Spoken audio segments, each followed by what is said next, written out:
La caja de ritmos Roland TR-808 es un instrumento mítico desarrollado por Ikutaro Kakehashi a principios de los años 80. Fue una de las primeras cajas de ritmos que permitió la personalización de los patrones en lugar de conformarse con sets predefinidos. Por otro lado, la TR-808 no pretendía replicar una batería acústica, sino que proponía sonidos pseudofuturistas, logrados con una particular alquimia de osciladores, filtros, amplificadores y hasta una partida de transistores defectuosos. La Roland TR-808 empezó a ser lo más buscado en la música bailable a causa del sonido del bombo, aunque fue utilizada en canciones exitosas de todos los estilos. Algunos de estos hits fueron Sexual Healing de Marvin Gaye, Party Rock de Afrika Bambaataa, Psycho Killer de Talking Heads y One More Night de Phil Collins, entre otros.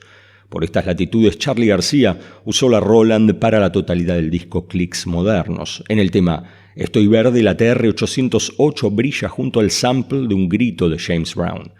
La influencia de la Roland TR-808 es tal que se la compara incluso con la Fender Stratocaster. Varios años atrás desarrollé una caja de ritmos muy rudimentaria utilizando una placa Arduino y varios potenciómetros, así que llegó la hora de levantar la apuesta y probar si es posible fabricar una versión minúscula pero funcional de la mítica Roland TR-808. Vamos a intentarlo, soy Ronnie Bandini y esto es Contracultura Maker.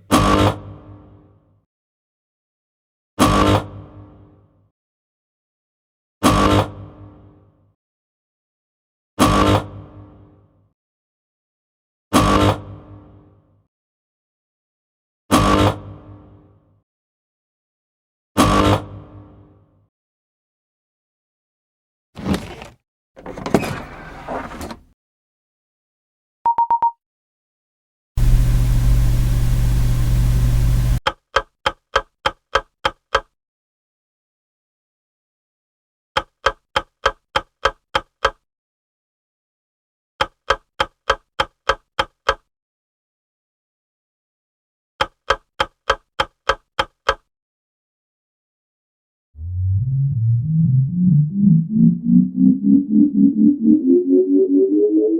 you.